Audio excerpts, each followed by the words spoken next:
me feeling like I'm academics. I'm thinking about, so Ice Spice, she sold 20K. What do y'all think about that?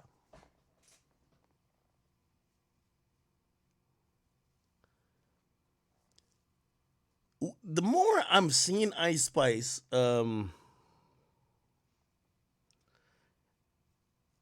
I've always said, remember I told y'all before, Ice Spice is a singles artist. She drops a single, waits, like she follows the 6ix9ine method that he, by the way, she signs to the same label as 6ix9ine was, or is actually. She drops a single, she's supposed to like burn that single out for a month and a half, then she's supposed to drop another one. She's not an album artist. I don't think people care about a body of work for Ice Spice. I think people care about these one-off singles. Maybe this time she got a Central C, the next time she got Nicki. But I don't think we want, and I think this is like such a, this is a change for artists in the game. And a lot of times they drop these albums just to fulfill requirements in their deal. So, it's crazy because we're getting into this time where the album is becoming less and less valued. Yet, in all of these contracts these artists are signing, it doesn't say drop 2 singles and then we give you more money. It says when you drop the album, we need the album. And it's kind of crazy because they're still holding these artists who I don't think are album artists to an album requirement. I think that this doesn't help Ice Spice. Her selling 20K first week, whether it was an EP or whatever, it breaks the illusion of how hot you think she is, right? Her selling this breaks the illusion of how hot you think she is. Why? Most of these artists live on illusion, right? Especially from, look, you go on her Instagram, let's say her last post, right? Or whatever, like, let's say this. You look at the likes, you look at the numbers, the engagement, right? It's so crazy engagement, 1.1 million likes, 1.7, 1.8. Like, look, she used to have 21,000 people commenting, 14,000 people commenting. She dropped some with Central C, 15,000 people commenting, 10,000 right here, right? 10,000 over here, 16,000, 12,000. I think these recent ones are just because she was promoting the album a lot. But her Instagram numbers, actually it was 2 weeks ago, but that's a Spotify post, I believe. That's a Spotify post, yeah. Yeah, this is her post. Her post is this, 12,000 comments. Like, you look at these numbers and they look so fucking insane that you're like, damn, these artists are so lit, right? Like, you even think about, like, say an artist like 6ix9ine. Like, when 6ix9ine drops, like, his Instagram numbers are out of this world. His YouTube numbers are out of this world. But his streams are not. Same with Ice Spice. When she drops, and that's why I said dropping an album doesn't help someone like her. Find a new gimmick for a new song. Every time she drops a song, there's like almost a new gimmick, right? When she was going at Lotto, you not even a shit, you not even a fart. That was that gimmick. This gimmick is, oh, he cheating on me, I'm doing him worse. You see her with Central C. That's the gimmick. It's going to sell the song going to go gold or platinum, right? But then when you see a full, like, they don't get to work this gimmick out because I still don't get this gimmick with her and Travis Scott. Travis Scott's hot, but this is not even Travis Scott's lane. So there's a... Oh, shit, she turned off the spot. Like, it would be good if there was a gimmick with this. Like, you know what I mean? Again, and maybe I'm saying, like, most of these artists are kind of gimmicky. Like, there's a gimmick with it. And even though I love, I rock with Sexy Red and, like, everything she got going on, but she drops music on a gimmicky way. Oh, whose baby is this? Then she's like, fuck my baby daddy. Then she does the whole thing with Chief Keef and then drop a song. She and Aiden, then it's Get It Sexy. She does the whole thing, put Drake's in it. Like, there's some gimmicks before these songs, but what it tells you is that they're selling a song. They're not selling a body of work, right? Like, there's few female artists. Let me not make it a female artist thing. It's a few artists in general that you're expecting a body of work from them, right? And I think at some point, the bigger you get, we expect a body of work. Like, for example, say there's few exceptions, like a Doja Cat. She's very eclectic, but I do think she gives a body of work. The Ice Spices, the JTs, the Sexy Reds. I don't think. I think it's better off when they just give us singles because they give us the best of what would be on an album, rather than these artists. They're not giving us substance; they're just giving us fillers for an album. So you might as well just have them give you the single because the single is going to be the hottest ones out of the bunch. So for artists like these, I hope they just abolish this feeling like they have to give an album, or at least a label doesn't rewrite these deals, because when Ice Spice sells 20K, it breaks the brainwashing of the fan that she's so hot. Because what labels are really good at doing is creating brainwashing to fans to say this is the hot thing, and if you're not tuned in, it's FOMO. And whether they started by fake numbers or fake stories or fake relationship, eventually you buy in. And that's what I always tell you. Like, remember I was talking about the botting situation? The botting situation don't mean, if somebody botted some views, it don't mean that 3 months later it's going to be 90% botted. It's probably going to be 5% botted. The botted shit is just to get you brainwashed. Yo, this is hot. You're missing out if you ain't listening to it. So you know what you do? If everybody listen, let me go listen. You go listen. You might like it. Or maybe you don't even really like it, but it's kind of like FOMO. So you're not playing it more and more. You're like, all right, fuck it. Shit. If this is what everybody listen to, maybe I'm missing something why it ain't hot. So you keep playing it. Now you like it. So now they keep doing less and less bots. And then over a while, they've converted or brainwashed a bunch of people. Here's my thing. I think Ice Spice has done that. Like, bruv, even though I've said that, she's a lyrical genius with some of the shit. Bro, she broke out the gate with Munch. A fast rapping, kind of offbeat, watered down, very simplistic song. Like, there's no reason why Ice Spice needs to drop an album. She should be dropping singles, collabs. You know what I would have done? I would try to get her with Sexy Red and drop not an album, a 4-pack. A 4-pack of Twerk Wind. Okay? That's how we would have done it. Let's just mix down a bunch of songs, something that's really an EP, 4 songs, and we're going to work all 4 of those songs as singles. So, again, I don't think her label did her any favors here. But it then makes me wonder, is Ice Spice number about to be called? Is Ice Spice done? Let me explain why. Anytime you start thinking about the music industry, there's bigger things at play. And for some of y'all Nicki Minaj fans, this is where you come into, I'm a professor. Professor Akademiks is actually lecturing right now. You're going to take a seat. I know you want to relate everything to Nicki Minaj, but take a seat and put that cone on your head because you're stupid as fuck. I'm going to break down what's going on in the game right now. And I'm going to tell you why I have a theory about Ice Spice and why she might be in trouble. She better heed my warning or people close to her. Listen to my theory. Ice Spice first came in the game and was distributed on her first song called Munch through WorldStar. Okay, this is music talk, and if you don't have music knowledge, if you watch my stream over time, you probably got a little music knowledge or maybe come from the music industry. If it's too late to give you a crash course, so you're gonna have to either get what I'm saying or not get what I'm saying. So she came in the game independently. She dropped through Create. She dropped through WorldStar. Then she dropped through Create. She was an independent artist who caught fire. She signed a bigger deal, multi-million-dollar deal, through a label that also houses Trippie Redd, that also houses Tekashi 6ix9ine, and was owned or is owned by the son of the biggest and most powerful person in the game named Elliot Grainge. Some of these names might go over your head if you're not keeping up with the music business, but I'm giving you a music business game now. Cool. Doing great. She was doing amazing about a year ago, and even afterwards, with the 1 single per month method. Everything is going crazy. They're getting on the right features, blah, blah. Now, some of the things by her own doing hasn't helped her. Falling out with Nicki. A few other things that I won't mention. Her best friend keep exposing her. Well, but still is Ice Spice. Very pretty girl. They're marketing her of sexuality. That's working. And even though she's not the best songwriter and the songs aren't the most prolific, they are working for the short period of time. And her songs had a burnout period of about 2 to 3 months. So as long as she kept replenishing, her buzz seemed like it was continuing to grow. Okay?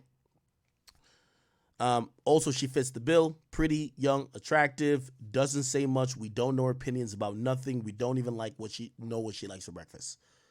All we know is this is a girl who's sexualized, yeah, cool. What happened, though, and this is a little bit of music game right here.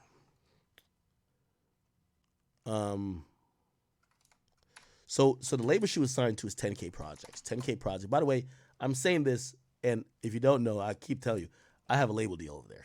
Okay, so I got a label. This is Tekashi's label and Trippie Redd's label. 10K Projects. In September, 10K Projects leaves Capitol. They had a JV distribution deal through Capitol. Okay, I think before it was called Caroline, then it was called Island something, and they left that deal, and then they went through Warner Music Group.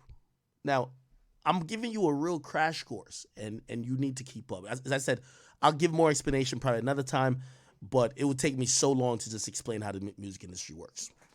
Cool.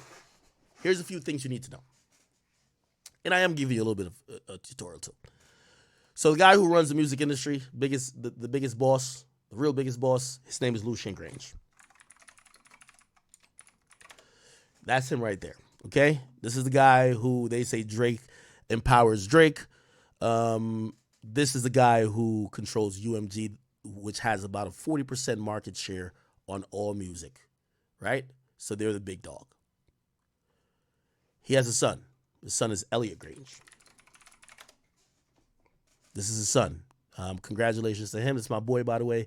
Me and him, we've kicked it many times, reasoned many times. He has a beautiful wife, by the way, which is Sophia Richie, which is now, I believe, Sophia Grainge. Congratulations to them. They're beautiful together. All right? Elliot, you're my guy, always. Now, here's the funny thing, and listen to the story.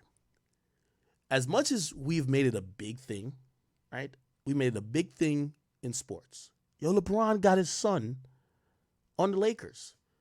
What most people have pointed out is that nepotism actually goes a long way and is usually the core and center of the majority of businesses that's ran in every industry. Love my guy, Elliot. Elliot was in the UK. His father is running the biggest company in music in the United States. He brings his son over here. But now, remember, you're the top dog, the CEO of Universal Music Group. Your son is a unproven, unknown person in the music industry. How do you get your son to become your successor? Remember, nepotism works everywhere else except where LeBron does it. Well, the first way you do it, you get him to, remember, there's dozens of people in line that is, quote unquote, qualified to be the next up if you retire. But do you want to give the reins to anybody other than your son? Nepotism. Cool. By the way, I'm not saying it's a bad thing. Elliot goes on a proving ground. Here's the proving ground. All right, son. If you don't know, the music business is a revolving musical chairs. It's a web. When one person gets fired from Def Jam, they go over to Epic. It gets fired from Epic, it goes to Columbia. It gets fired from Columbia, they get an upgrade and they go to motherfucking Republic. It's same faces. And they all wait till people retire. And when somebody retires, you now become the guy. And that's your reign. New people aren't really welcomed. When you see people like Birdman, he was never loved at Republic or Universal. They did business with him. But he didn't play their game, so they definitely didn't play his game. He's not one of the people who they would have said, okay, all right, how about you have somebody else run Cash Money and you go get this job? Birdman wouldn't even do it anyway because he's a boss. That's where there's another part of this story. It's actually, this is the story of the music business that you should know if you care about music. That's where we could get into P, Coach K. Because the people who are making a lot of the revenue for Universal, they're going to matter. So Drake could talk to the big wig. P could talk to the big wig. QC's huge. Okay, let's get back on track. So your son comes over, and your son has to prove himself. How does he prove himself? He starts what's called, at first it was called, I can't remember what it was called, but he was sued by Tech Nine. Yeah. It was called Strange Entertainment. Strange. Tech Nine sued him, saying that's too close to, I have a company that's pretty much the same. And yeah, you're infringing on it. So they've had a lawsuit. They settled the lawsuit, and Elliot Grainge renamed his label to what was called 10K Projects. So 10K Projects is born. If you go to 10K Projects, and again, I'm being very open and honest here. I have a JV with them. I have a deal. I don't really sign people or do that stuff as much anymore. But you'll notice the people who are signed here. You're going to see Ice Spice, as I said before. When it first started, what gave that record label credit, because they had a distribution deal through Capitol, it was an indie label. The people who made that label were two people. Trippie Redd, and I don't even think they have him listed on here, just because Universal stopped fucking with him. 6ix9ine. We all know they were signed to the same label. So Tekashi 6ix9ine and Trippie Redd, who back in 2017 were the hottest. Well, 6ix9ine was the hottest. And Trippie was going crazy. They gave the son of Lucian the validity of, oh, maybe it does run in the family, that ear, that business savvy, that thing to run a record label. You have two of the biggest artists. Remember, this is all about the youth at this point. You got Trippie and 6ix9ine on the same label. Later comes Internet Money. And remember, Internet Money was spitting out a whole bunch of people. Now, a lot of these other people came afterwards. Cool. Now, I'm going to tell you why the Ice Spice thing matters. So the Ice Spice came about 2 years ago, 3 years ago, whatever the case is. And going back to this detail here is that over time and last year, 10K leaves from doing business with a subsidiary of Universal Music Group. Remember, his father runs Universal Music Group. The subsidiary is Capitol. The other subsidiary of Capitol is Caroline, which then becomes named Island. He leaves them. He actually goes, and this is also a very common misconception about the music industry. Labels aren't ops. Only rappers are ops. Niggas fight over, two niggas in the same city that's street niggas, Dolph and Gotti, they can't get along. Universal Music Group, that controls about 40% of the market share, and Warner Music Group, that controls about like 26, 27, they're cool. I think I've told you guys the story before. The reason why Lil Pump went back to Warner after he said he was a free agent, he fucked over Warner. The people at Warner told the other labels, he fucked us over. Do not do business with him. He had no other choice. He had to go back. They're not ops. They do business together. Okay? Cool. This is a beautiful story for anybody who likes the music industry. I'm telling you. Just you might not understand now, but this is going to be a VOD, so you'll be able to play it later. Okay. So now, last year, they signed to Warner Music. Remember, my boy Elliot, he's still on the proven ground. I believe that eventually he will be the president that takes over from his father. But he has to leapfrog a whole lot of people who've been waiting. Like, I'm waiting my turn. Good luck. So now, the son of Lucian Grainge goes to a competitor. Remember, not ops. This is not rappers. Goes to a competitor, Warner Music, and he takes his label that at the time had 6ix9ine, this and third, but he's taken Ice Spice. So he takes Ice Spice from Universal. Ice Spice is now at Warner. He does this deal last year. Interesting. By the way, there's a lot more other things you could add to it. They also mesh with some other groups, homemade projects. They also start doing some stuff in the pop world and rock world. So like they're having some success. It's not all about just rap shit. It's a label. But I'm trying to keep it on some shit we could relate to. So the son of the most powerful guy in music is basically working with the competitor. But here's what I'm talking about with, we'll call it nepotism. I'm not saying it's bad. He's still on the proven ground. So what ends up happening? Now, let me remind you of a story I've told you before. Warner Music Group. Let's Google that and see what's up with that. Warner Music Group. Told you about this label a bunch. When I told you about it, they always give me calls like, how do you know? I don't think I'm in the music industry, even though every one of these labels got to pay me. This is how you get paid, Chatty. You don't get paid by just running your mouth. You get paid by being smart. Anyway, let's just look at the labels under Warner Music Group. Okay. The list of their labels, you're going to see instantly one that we talk about a lot. Flagship, Atlantic. Now, let me tell you what the word is in the music industry. Elliot cannot take over for his father until he shows that he could run a flagship label.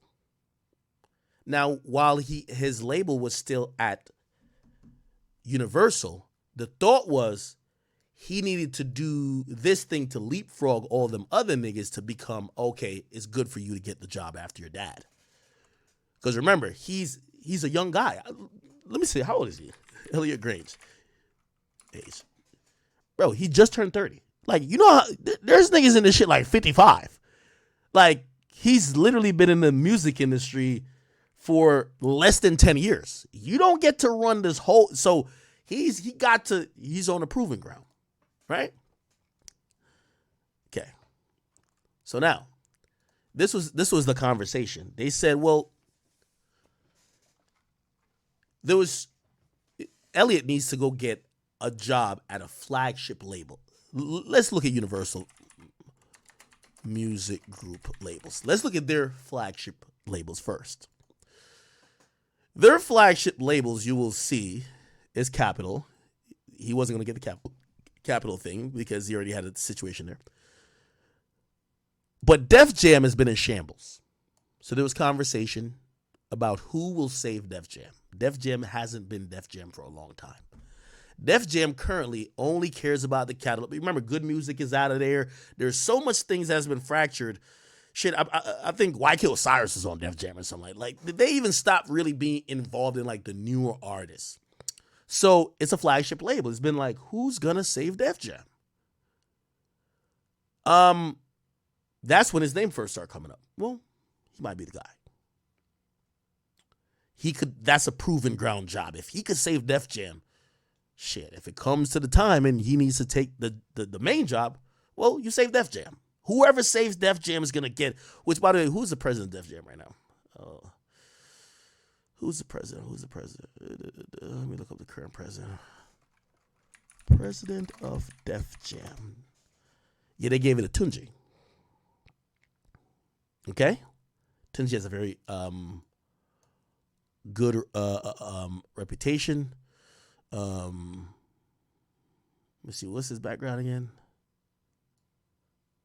By the way, they gave it to a black guy. I'm rooting for him too. But Tunji, that's his undertaking to complete. Could he save Def Jam? If he does this, he's gonna be set. Anyway, so they announced this back in 2021. So it wasn't gonna save Def Jam. So now the next thing became, let's go back to Warner, Atlantic. What have I told you about Atlantic? They dropped Meek. They declined to offer the right amount to keep NBA Youngboy, to keep Kodak Black. They're getting rid of all their talent. Why did that happen? I told you the whole situation. Warner Music Group went public. If you look on the stock market, when did Warner Music Group go public? We could Google everything I'm saying. In 2020. So anything after 2020, that's when they went cold on all these artists. That's when Meek dropped that last album, and they were like, yo, we're done with this nigga. I think it was like Wins and Losses or some dumb shit like that. But they were done with all these artists. When they went public, they started looking at balance sheets. They didn't want to invest as much. They want to just capitalize. So Warner and subsequently Atlantic, because when we see Warner, we don't really know about the other Warner labels. We know about Atlantic because there's a lot of hip-hop artists. We start looking at Atlantic, get rid of everybody. Everybody's going. They're allowing people to take their artists. Okay. Now, from what I heard, is that needed to happen for about 3 quarters. No, not 3 quarters, about 3 years. About like, actually, from what I heard, it was like between 5 to, I can't remember how many successive quarters, but it was like a couple of years in a row. They said if Atlantic was turning a profit, I don't know if it was yearly or quarterly, for investors, this was part of their like deal when they went public, they gave to the executives. They promised the executives, I heard, up to like damn near $100 million in bonuses. So that's why you're seeing your favorite rappers leave, because they're like, we got your catalog. We're not going to keep investing. We're just trying to stay profitable. So no more investments. Let's just make money off what we got. Why? The executives were going to get their pockets lined by the company, the overall company going public, by them keep bringing a profit in. Get what I'm saying? It's all about business, not about rapping. Bet. So Atlantic went to trash. Okay. So where are we now? Last year, Elliot goes there because clearly he must have known, all right, they're about to start spending again.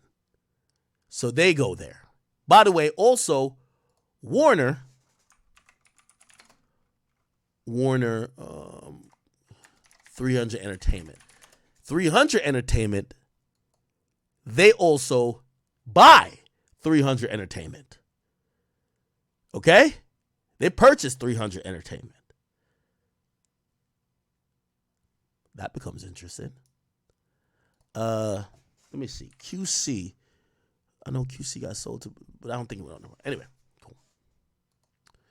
Now, I guess I'm saying this, and I made a long story long, because it is a long story. There's no way to shorten it. You're going to see Atlantic come back. But you're going to see come back with my boy, Elliot Grainge, who just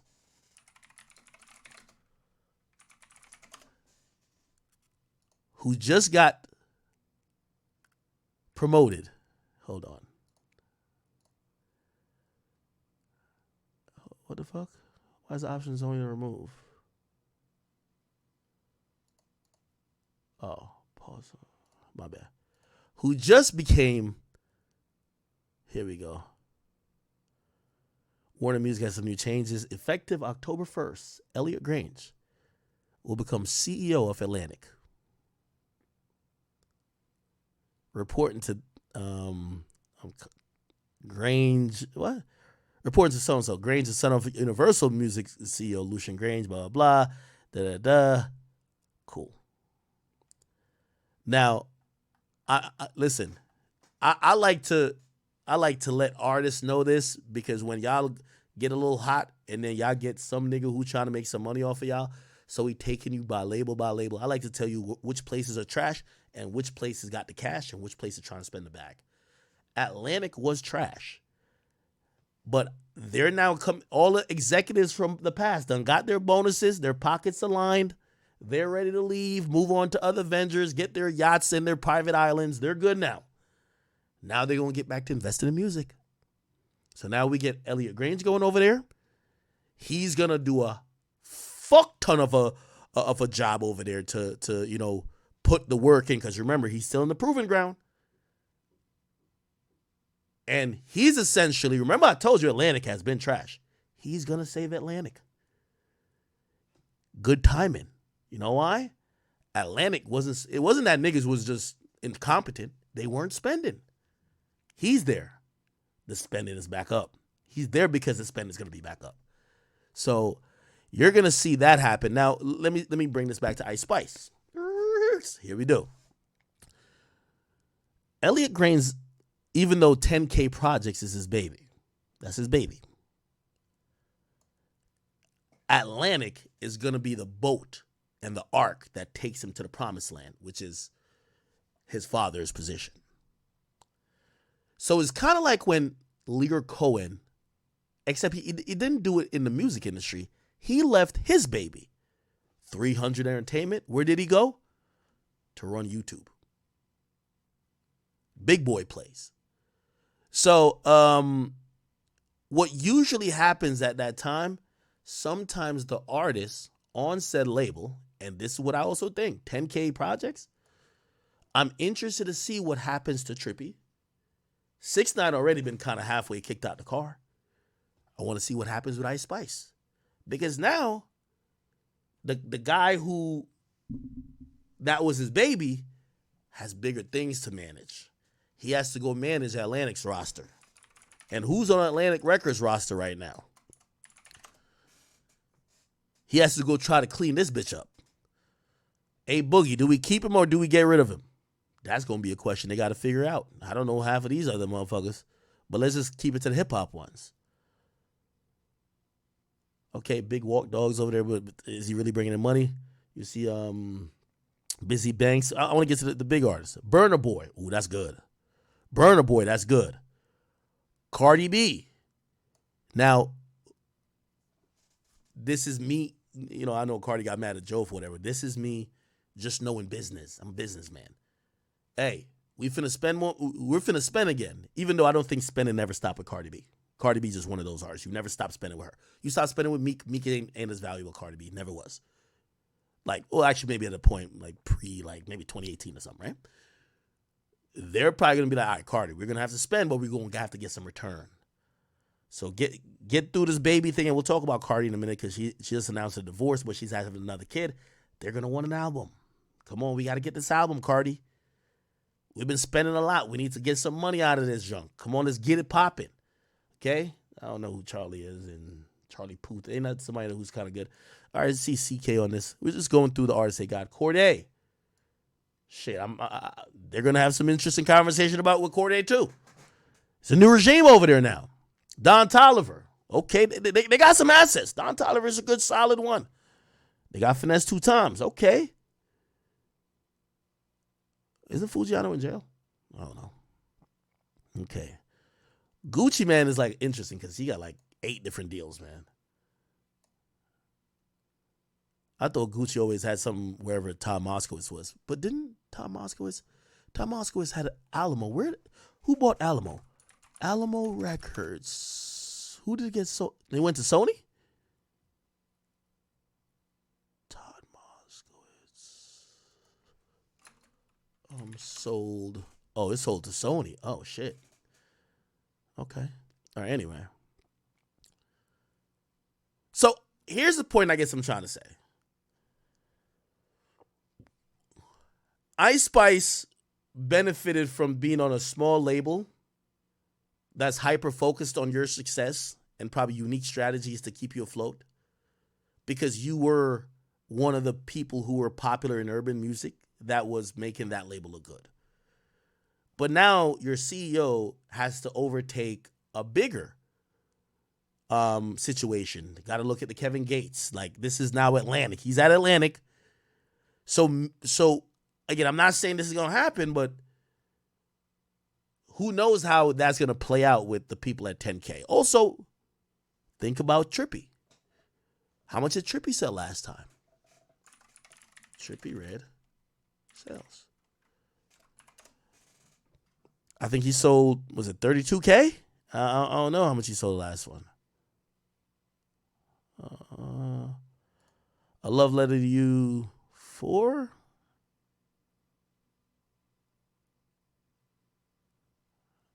No, what did he drop?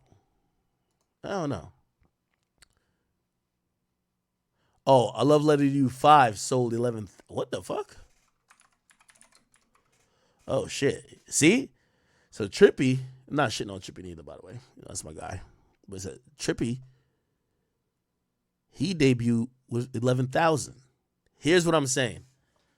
It only becomes muddier waters for everybody on 10K because when you have your upper echelon now having to focus on much bigger pool of artists, and the win isn't just you succeeding. the win could be, shit, all right, yo, Kevin Gates going to run. Let's make sure Kevin Gates is straight. All right, let's see, Don Toliver, or, you know what I mean, oh, Pooh Shiesty comes back, or shit, who knows? Like, I'm interested to see what they're going to do with Roddy Ricch, right? These are all very complicated things. You got Ty Dolla $ign on here that's going to be of importance. And I think that's going to matter with Ice Spice, because essentially your label head has gone on to manage Atlantic. And it's easy to dominate when you're the big fish in a pool of, smaller fish. But now when you have equally big fish, or maybe bigger fish in the pond that you're in, you might not get that special treatment or that special care that you need to succeed. So I'll see how both of them do. But when I seen Trippie sell 11K, and now I seen that Ice Spice sold 20K, unfortunately, this is the music business. The execs might have used y'all to prove a point at a time, but they have crossed that bridge. They're now at Atlantic. All right. So we'll see.